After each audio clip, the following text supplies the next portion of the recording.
What's good, y'all? It's Kid Kinsey, House of Agendas. We back. Got my co-host with me. What's up, everybody? Kinsey, man, interesting week. Draft, playoffs. What's going on, man? Tell me what's going on in New York.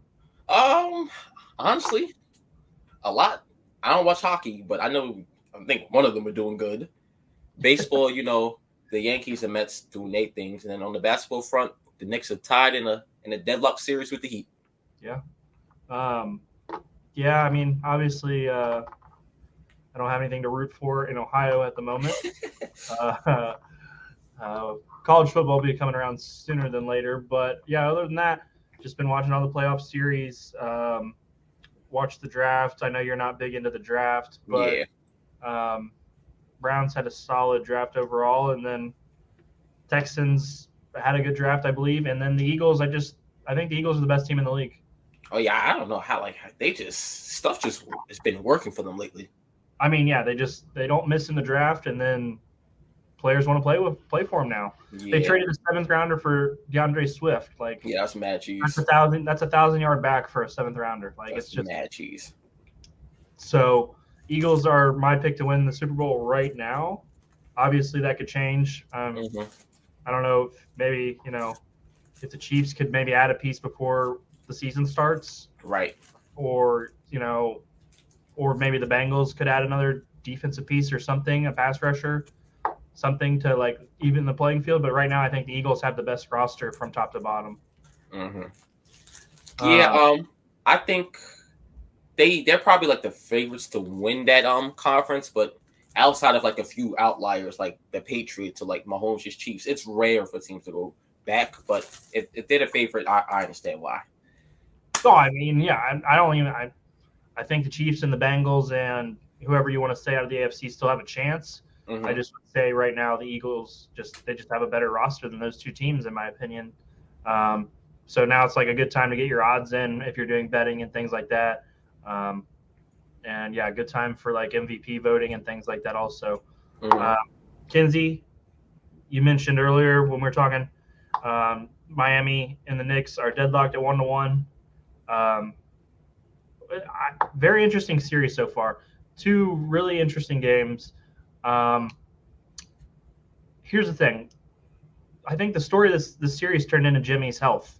Jimmy Yeah. Butler is Jimmy Butler healthy? If he's not, how can the Heat beat the Knicks? And I don't think it's possible. Um, Tell me what you think going into Game 3 this weekend. Going into game three, I expect it to like kind of look like the first two games where it seems like the first team to like get up double digits is going to have the momentum most of the game.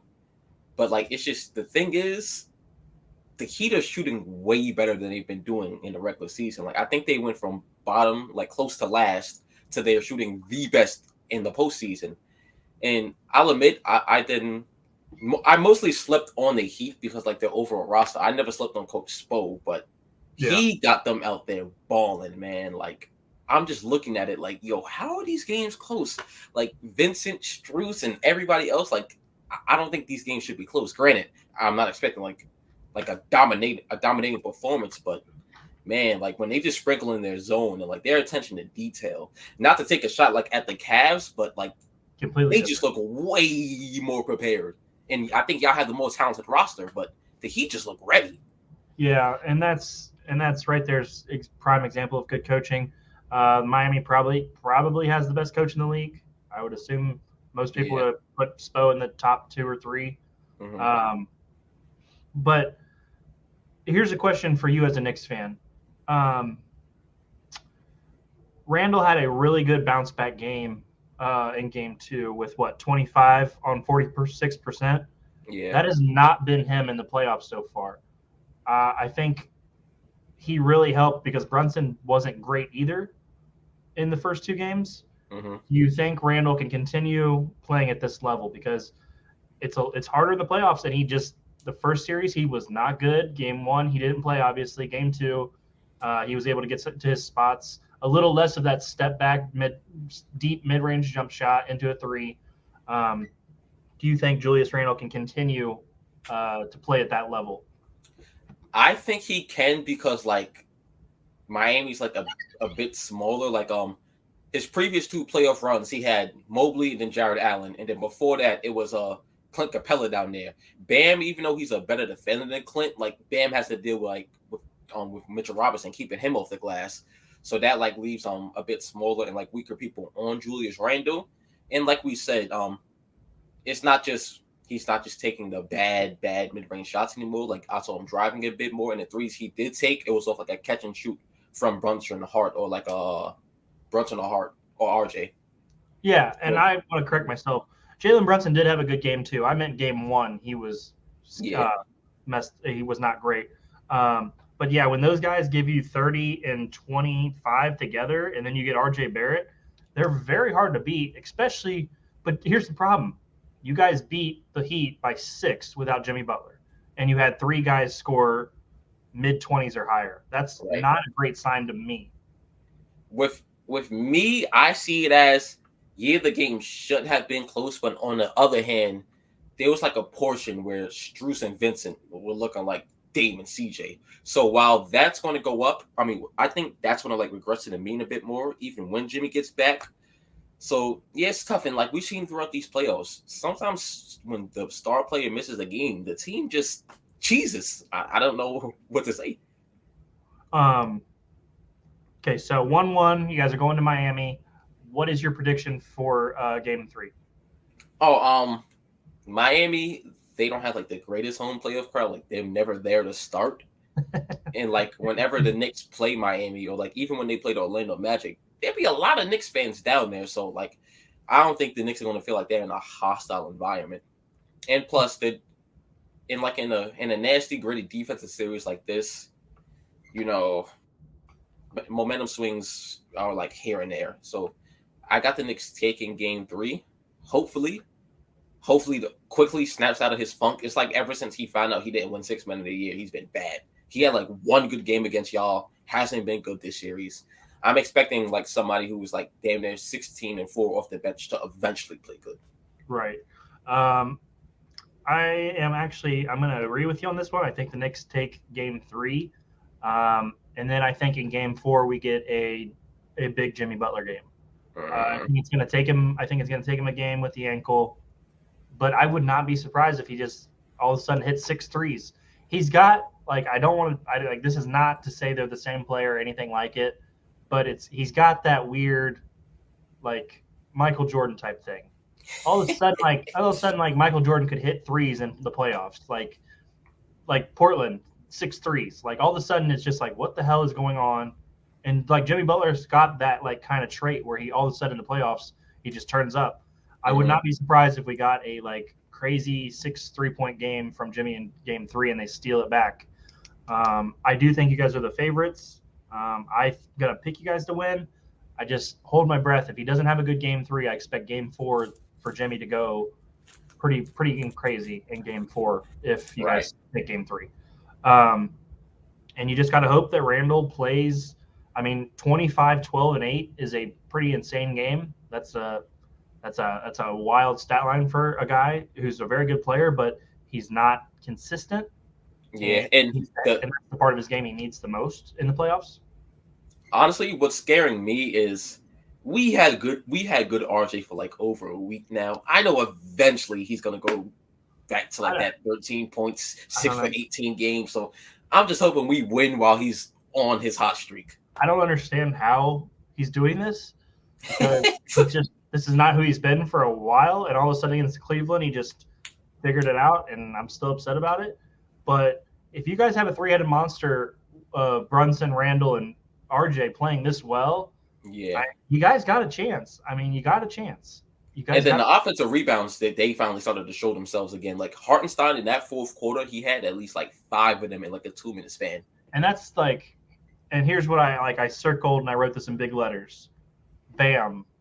What if Bam was a little bit better on offense, it would change so much. It would make everything so much harder. He's a good rebounder. He's a good passer. He's just you don't throw the ball into Bam and expect a bucket. Like he's not that kind of player. And he's been in the league long enough where he should be. Yeah. If he was a little bit better, I would be like, okay, Miami's got a Miami can win this. They can win this series, but until Bam turns on the offense and Jimmy's back to 100%, I don't see how they can beat you guys. Good series. I got you guys winning in 6.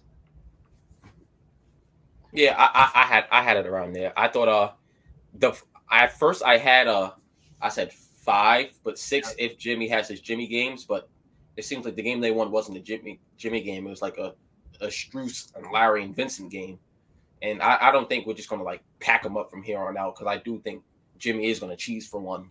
So yeah, I have it in 6. All right. So yeah, they're 1-1 and they play what, Saturday? Yeah, Saturday 3:30. So that should be a good one. What do we got next? Boston, Philly.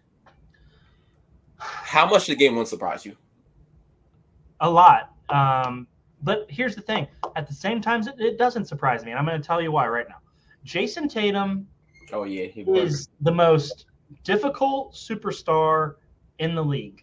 He is uber talented, but he just disappears. He had a fantastic first half, and then in the second half, it wasn't the same. I just thought that he's kind of like the wing AD.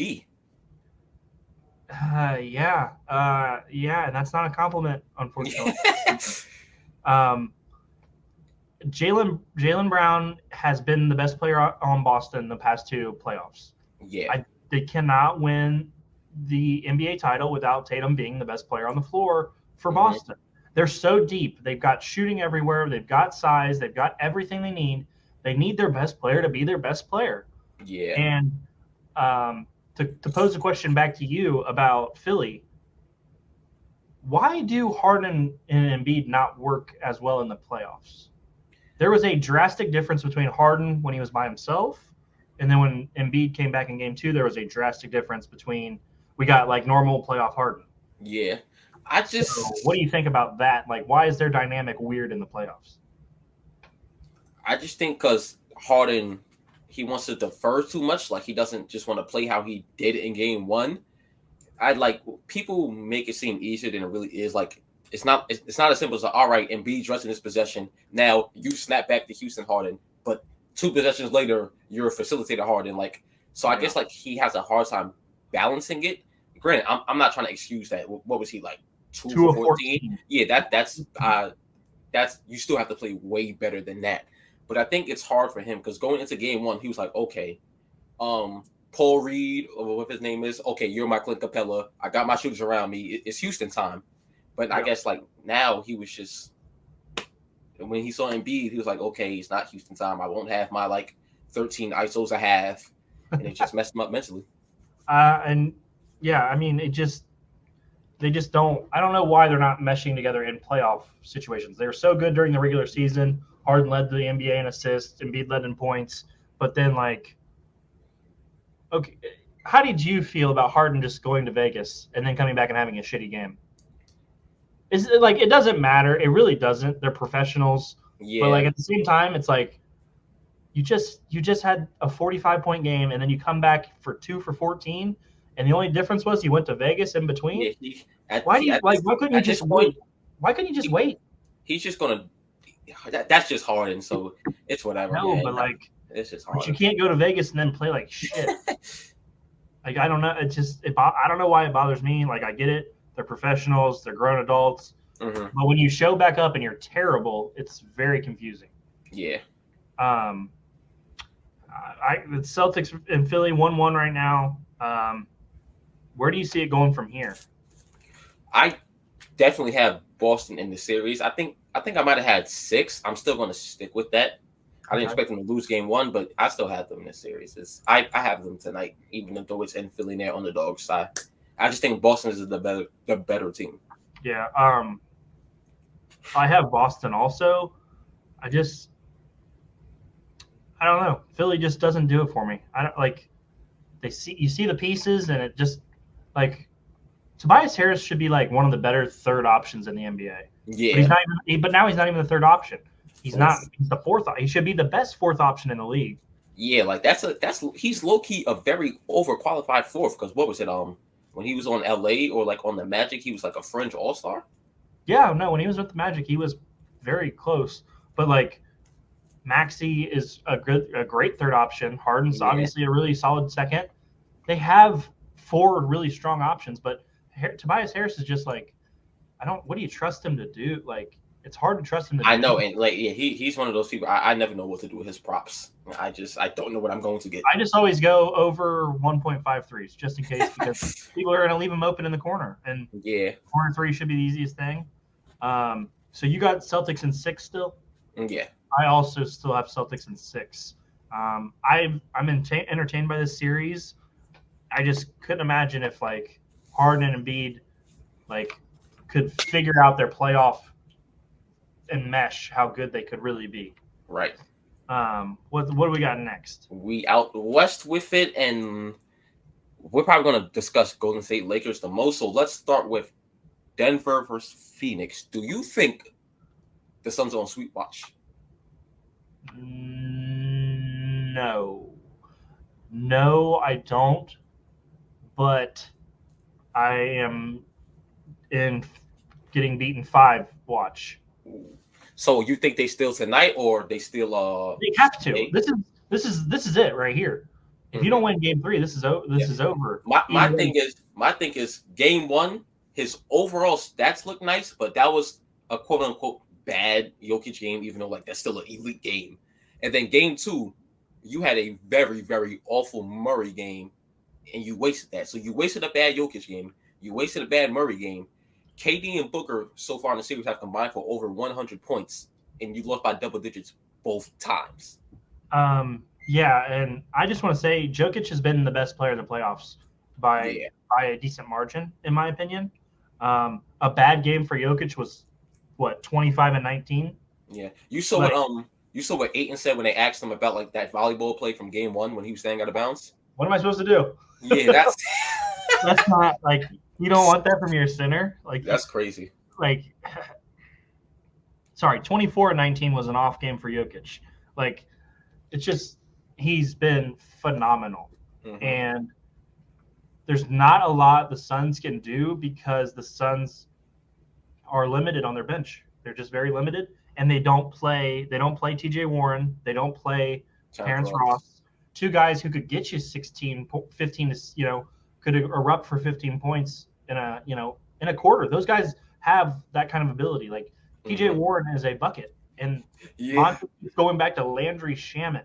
Yeah, like I'm sure it's changed now since they played another game, but I think Monday, like prior to game 2, Malik Monk had more points than their entire bench. That can't happen. Malik Monk's one of the best players in the league. But like for like that's it's crazy. And Booker and KD, they've been averaging like close to 30 this series. What if one of them have like a 7 for 25 night? I mean, KD like the other night from 3 just couldn't even. It wasn't even close. And I saw your tweet like as KD's 50, 40, 90 has been bolstered by his low 3-point attempts. It might be like he's. Like I've always like when people like say, "Oh, he's one of the greatest 3-point shooters in the league." I'll say he's a great overall shooter. Like if you combine them all, but just strictly threes. Like when he has the volume 3-point shoot, it's usually not good. And then they lost Chris Paul. That takes away one of their pick and roll mid range guys who could put Jokic in trouble. But listen to this. Listen to this bench. These are the guys who got the most minutes in game 2, or in game 1. This was their rotation. It was Torrey Craig played 24 minutes. You're not worried about Torrey Craig. He's a solid defender. Jacques Landale played 10 minutes to back up Ayton. You don't care about that. Damian Lee? No. Landry Shamet? No. And then you got Terrence Ross and T.J. Warren getting DMPs with a bench that looks like that. Yeah, out of all of them, like coming from like a Wizard fan, whenever the Magic would sub in Ross, I'm like, oh my god, like I'd rather like Franz or somebody have the ball because Ross, he's one of those players where you're like, yo, is he gonna go like 1 for 5 tonight? He's a microwave. Or was he gonna get like 20 with like 6 threes? Yeah, but that's like you need that kind of like when you don't have anybody on your bench, why would you not give these guys a chance? I think the Suns are in a lot of trouble. The game 3, it's Yeah, got to be make or break it. Like this yeah, is the end of the series tonight. Like yeah. And he's not going to get a lot of credit for it because people just like have their narratives already. But Jokic has been good like on the screens this series. Like they haven't just been coming those screens and just jang him for mid range. no, but that doesn't fit anybody's narrative. Mm-hmm. So why would you even bring that up, dude? That's not how it works. No, I completely agree. I think he's not been doing just drop coverage. He's been Yeah, hedging, and they've worked really hard on defense. I mean, like obviously Booker and Durant are going to score, but like you got 3 other guys that you can just kind of let yeah. score at this point. And I think the strength of Aaron Gordon is bothering KD just a bit And because that's because and that helps. we saw it from we saw it last year, like when Boston swept the Nets, just like being mad physical and like crowding his handle, it throws him off. And like we really been seeing that. He has 7 turnovers game 1, then he shoots terrible game 2. Yeah. Durant's got to be better. I mean, Booker's still getting you 30 plus. You've got to step up a little bit yourself. I mean, I don't know what more you need to see from Devin Booker. Like I feel like he's got to be the best shooting guard in the league at this point. I don't know who else there is. My guy Mitchell's not that guy. He's just not. And Bradley Beal's busy doing commercials instead of working on his game. So I saw your tweet. I was like, are you really this excited about a Bradley Beal commercial? I wasn't expecting to see Brad. I don't even know what product he was endorsing, but I got a major laugh out of it. It's been 6 years since I've seen him on a basketball game in May, so I was like, wow, this has been a while. The only way he can get on TV late in the season. It's been a while. Kenzie, you talked about it. Lakers versus Warriors. This one, it's really who did you have? Because I know when we did the last show, that was prior to Kings Warriors game 7. I know I had the Warriors. I don't know how many I said. I probably said 6. So to spite you, I picked the Kings, obviously, because I just was a fun pick, and I mean they took them to 7, so I don't feel like I was that far off. Obviously, game 7 was a blowout, and the Kings just ran out of gas. But I picked the Warriors to win the series too. But the Lakers did their job. They stole one at Golden State. Golden State did a solid job on the road against Sacramento, obviously. I wonder if against a more experienced team, they're going to have a little bit harder time on the road. But here's the problem. You've got Anthony Davis, who on a given night is the best player on the floor. Right. And then the next night, he's the 5th best player on the floor. And you don't even realize he's got 5 rebounds and 8 points. Like it's like just 15 minutes before the game started, when I saw no Looney, I was like, "Oh my God, AD's about to go off." He was matched up with Draymond, and he didn't. I don't know what Ham was doing because standing like this on the sideline while you're putting AD in like high post picks. Why is he not in the? Why is he not on the block? Why is he not getting the ball on the block against? Like I know it worked good here and there, but I was like, yo, bro, y'all are turning him to a bona fide screen setter. Like y'all do know he can ISO and post up and stuff, right? And they literally turn the ball over a bunch of times because Draymond does a good job with his pick and roll defense. Like, why is he not just clear out the side, put a shooter in the corner, a shooter on the wing, and then you got, another shooter and an entry guy. Mm-hmm. And you have AD on the block. If he gets doubled, he's good enough to pass out the corner. Yeah. But you also can't play Jared Vanderbilt in that situation. Right. And that might be part of it because he's not hitting that shot.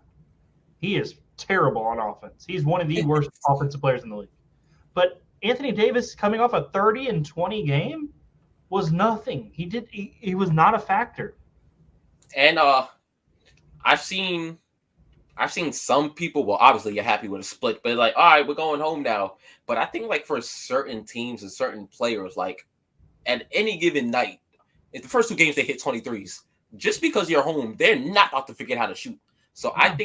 I think like the pro Lakers people should like have their antennas a bit more higher. It's not like Memphis almost stole, what was it, 3 or 4? Which one with the OT? I don't know. It was the LeBron. Oh, well, yeah. 4? But yeah, like Memphis almost stole the game there. Golden State just closed out a series on the road. They have Stephen Curry. I don't know. I think Curry didn't even play that well Yeah. in terms of like points, but he passed the ball. He did literally everything else he needed to do to win the game. I think I definitely expect a bounce back game from AD, but I don't think they're gonna like sweep at home. I think it's gonna be 2-2. And that's the thing. Like, if the Lakers lose Game 3, I do think the Warriors pretty much are good. Yeah. The problem with the Warriors is you're trading 2s and 3s. You're always losing out in that battle against the Warriors. And the Lakers did not get to the free throw line. I can't think of like LeBron even really trying to get to the basket. I know he had a couple layups here and there, but like, bro, you're just giving them a break. Like, it's cool your mid-range shots going in the first half and you banked in a crazy 3, but you're giving them a break. Like, you can't get to the rim anymore on Jermichael Green, or like you can't body Clay and get to the basket. And they're lucky.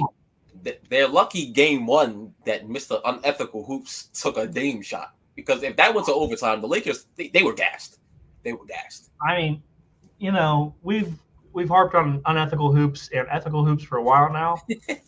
But like, Jordan Poole is he's an idiot. He's just an idiot.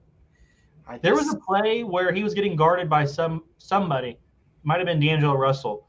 He just 2-hand shoved him in the chest to get space.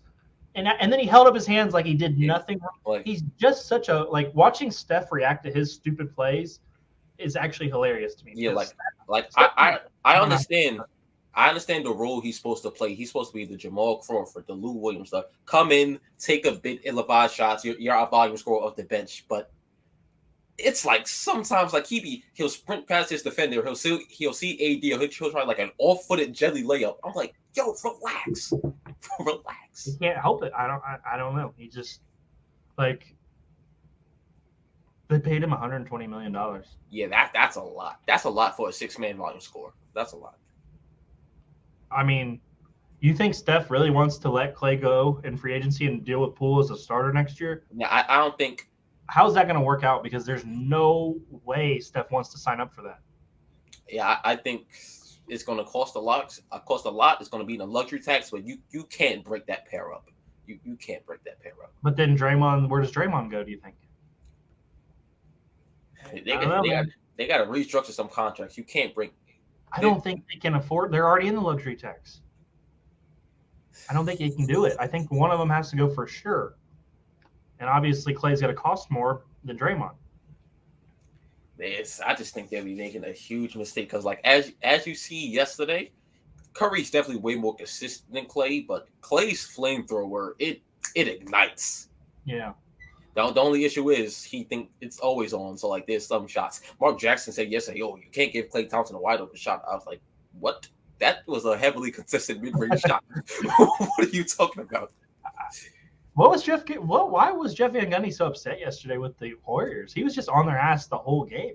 Yeah, I don't know what that was about. Yeah, it was weird. I don't know. Very interesting first 2 games. When I watch the Warriors, they're just more impressive to me than the Lakers are. And when LeBron's not going to the rim, why? Like, I don't know. He's got to find that spark again, because it just is not. It's not working. Like, people want you to shoot. Like, you're not a good 3-point shooter at this point. You're just not. And you're bailing teams out every time you do that. And I don't know.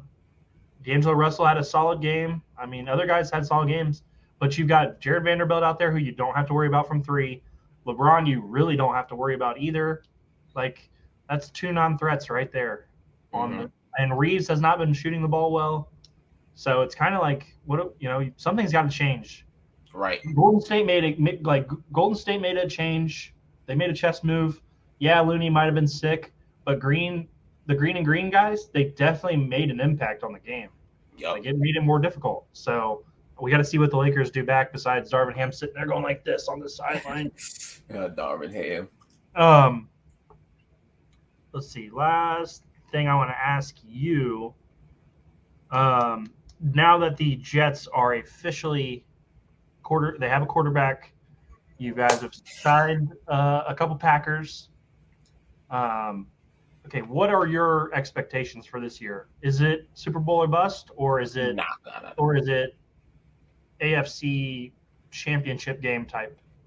Yeah, I would like to see the AFC Championship game. I wouldn't say Super Bowl or bust just because like I still do want to see how Rodgers bounces back. Like I don't think like you go from two straight MVPs to he didn't have a 300-yard passing game. So like I'm not expecting MVP Rodgers, but at least like Pro Bowl, maybe All Pro. Hopefully like we mostly have the same defense, so even if like we're not top 3 again, we should at least be like top 5, top 7. With Brees Hall coming back, with Garrett Wilson actually having competent quarterback play, Mecole Hardman, which I think like is a very underrated signing. Mm-hmm. Yeah, I'm definitely expecting playoffs with hope for championship game. Do you know what your guys' win over under is yet? I didn't check, but I'm guessing it's like what 9.5. Let me see if I can pull it up real quick. I I wish would we, have right in that range. I wish we were undervalued, so I could steal money. Yeah, But no, I know last year. Yeah, I know last year we was it was 5.5. That was done by like November. NFL futures.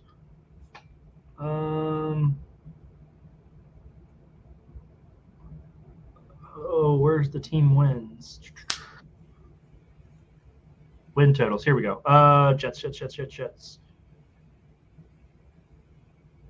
You guys are at 9.5. You're right. Damn. Hey, I can take the under and get plus 110. Nah, I think we should be good because there's a few tough games in our schedule. I saw like the Chiefs is going to be really tough. Of course, Buffalo's going to be tough. The Eagles is tough. Outside of that, I think we should be good outside of those games. All right. Well, yeah, I just want to see where the expectations are before we really ramp up and start getting ready for football again. Mm-hmm. Kenzie, take us out of here, man. It's been a good episode. It's been really good playoffs.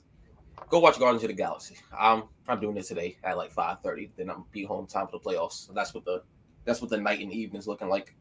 Can you tell us what Guardians of the Galaxy 2 was about? Okay. The first one was Ego, right? No. The first one. Oh, second one was Ego. First one was Ronan. All right, so Ego. Yeah, Ego. I really like the Guardians of the Galaxy, but Guardians of the Galaxy 2 is one of the most forgettable movies you'll ever see. Yeah, like it's like Guardians 1 was epic. It was awesome. I'm expecting Guardians 3 to be awesome too, but holy shit was number 2 just forgettable. Like it's you said Ego number 1. You taking your kids to go? No, I don't have them this weekend, so I'm gonna scoot off and go watch it by myself. I'd rather I would take my kids to like Mario or like something like that, but these type of movies I like to see by myself. It's just so much more comfortable to watch, and you don't have to worry about your kid climbing over the chairs and stuff. But Kenzie, like you said, go see Guardians. We'll talk about it next week. We'll get a little recap for Guardians just for fun. Guys, like and subscribe to the channel. We're almost at 150. If you have a secondary account, just subscribe to us. We need to hit 150 so we can get to our next goal. Other than that, Kenzie, how's the weather in New York? Hold on. Let me open my window. Have you not left your bedroom? It feels like a Column 58. I slipped my hand out the window. We're almost at 70 here in Ohio, so it's warming up finally. Hopefully we can get rid of the rain. But, guys, that's it for HOA today. Again, hit us up. YouTube, Twitter, wherever you want. We talk to you guys all the time. We tweet all the time. Kenzie, other than that, what you got? LeBron James. Is your era up for debate?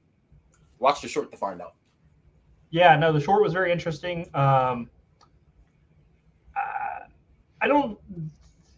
We'll talk about it later. We'll talk about it next week. I'll pray for next week. Go watch the short on our YouTube channel and on our Twitter. Other than that, guys, have a great rest of your day. HOA out.